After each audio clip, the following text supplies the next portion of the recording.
माननीय सदस्यगण, आप सदन नहीं चलाना चाहते, चर्चा नहीं करना चाहते? माननीय सदस्यगण, कम से कम एक व्यवस्था बना लें। No, the largest in the state has witnessed the rise and fall of MPs from the Chalukyas to the Vijayanagar MP. हमारे विपक्ष के साथियों को कि प्रश्नकाल को डिस्टर्ब ना करें, सदन को इस तरह डिस्टर्ब करना अच्छी बात नहीं है। ये पहला दिन इस तरह का ये नजर यहाँ पे जो अपोजिशन मेंबर्स ने जो हरकत किया है ये ठीक नहीं है।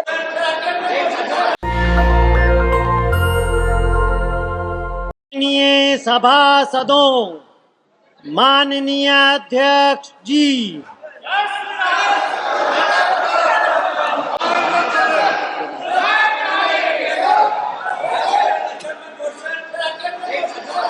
महामहिम राष्ट्रपति जी के अभिभाषण के समय आप चर्चा करना। प्रश्न संख्या 1, श्री जी लक्ष्मी नारायण।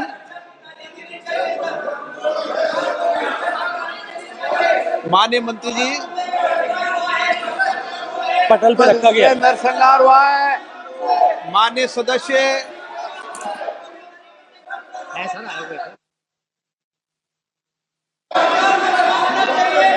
दोबारा बुला लीजिए नाम को।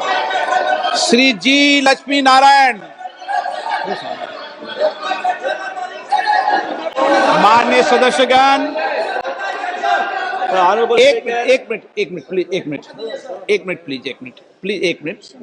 मिनट।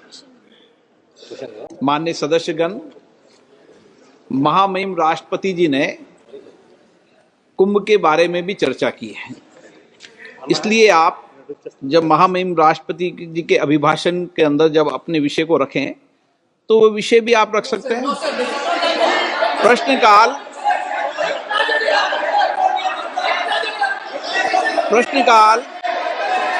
प्रश्नकाल सबसे महत्वपूर्ण समय होता है, माननीय सदस्यों का समय होता है और बहुत प्रयास करने के बाद माननीय सदस्यों का प्रश्न आता है, सरकार की जवाबदेही भी तय होती है। इस महत्वपूर्ण विषय पर कई बार चर्चा हो चुकी है और मैं आपसे कई बार आग्रह कर चुका हूं, माननीय सदस्यगण, कम से कम एक व्यवस्था बना लें। एक व्यवस्था बना लें कि प्रश्नकाल के अंदर कभी भी विषय को नहीं उठाने दिया जाएगा। जब मैं आपका स्थगन को अलाउ नहीं करूं तब विषय उठाया करो। कभी हम संसद की व्यवस्थाओं को तो बनाएं ना।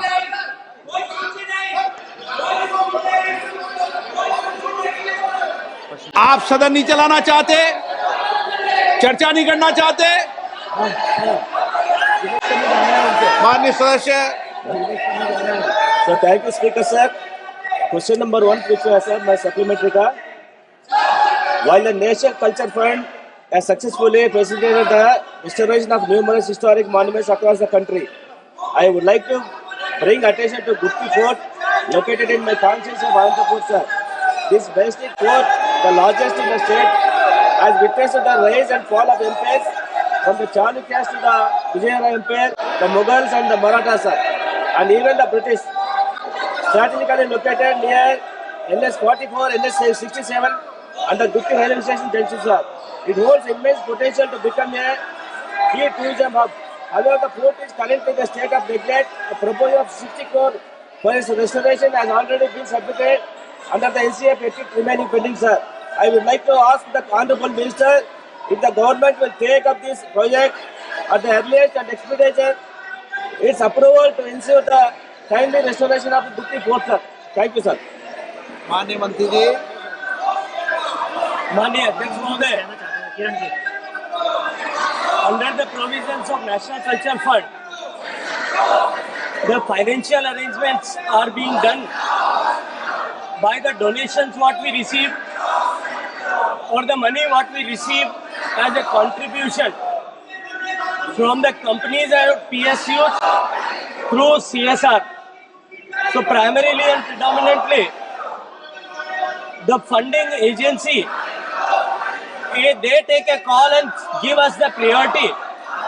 We have already enlisted 150 projects on the website of NCF. The said project which Honorable MP Vishnu asked is also part of that. It has been depicted on the website. Whenever adequate funding will be agreed by any of the PSU or any of the company who is giving CSR and on the priority, will certainly consider it. So thank you, Honorable Minister, sir. However, I would like to bring to your attention that the issue extends beyond Gutti Fort alarm, sir. There are 20 other proposals from Andhra Pradesh that are also awaiting approval under the National Culture Fund for the preservation, protection and promotion of the historical monuments, sir. Honorable Speaker ji, it is concerning to note that in the last 5 years, not a single project from Andhra Pradesh has been approved under the NCF. I kindly request the Honorable Minister to provide clarity on the reason behind the delay in closing these proposals, sir, and the steps being taken to ensure their timely approval and restoration, sir. Thank you, sir. माननीय अध्यक्ष महोदय, जैसा मैंने निवेदन किया पहले प्रश्न का उत्तर देते हुए भी, मैं एक बार फिर दोहराना चाहता हूं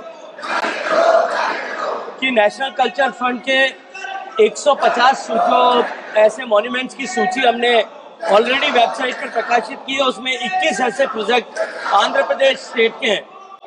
सामान्यतया एनसीएफ में कोई कंपनी सीएसआर देने वाला पीएसयू या कंपनी जब कभी किसी पर्टिकुलर प्रोजेक्ट के लिए सीएसआर देने के लिए आग्रह करता है तो हम उसके लिए इसको कंसीडर करते हैं। अभी हमने डीपीआईटी को के साथ में बैठक करके सारे पीएसयू से आग्रह किया है कि वो कुछ धनराशि उपलब्ध कराएं। जब भी धनराशि उपलब्ध होगी किसी इस पर्टिकुलर इन प्रोजेक्ट को प्रायोरिटी करते हुए तो हम निश्चित रूप से उसको कंसीडर करने का प्रयास करेंगे।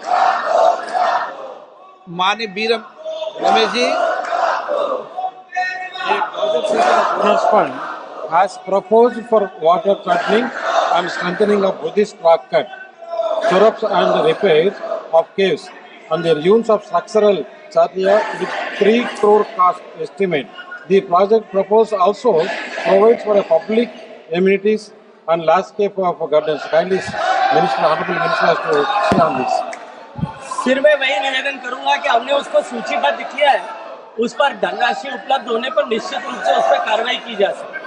किरण रिजिजू जी, आप संसदीय कार्य मंत्री जी। सर, आज उम्मीद किया था कि अच्छा से पार्लियामेंट का क्वेश्चन आवर चलेगा।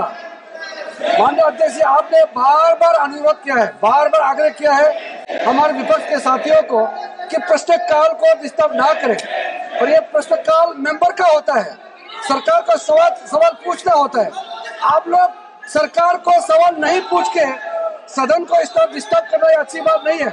अब जनता आपको सवाल पूछेगा कि आप सदन में क्यों आए हैं। आपके आग्रह करने के बाद भी इस तरह का डिस्टर्बेंस करना ये अच्छा नहीं है। सरकार की तरफ से मैं खंडन करना चाहता हूँ। बाकी जो भी बोलना चाहते हैं वो राष्ट्रपति का अभिभाषण पर सब बोल सकते हैं।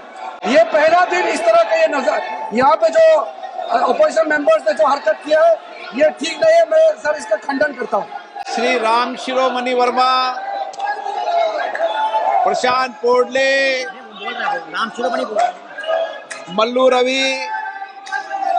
क्वेश्चन नंबर 2, श्री सुश्री कंगना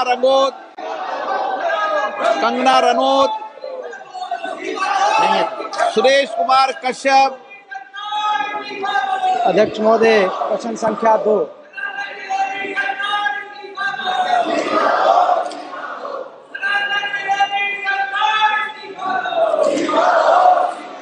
एक विवरण थोड़ा बदल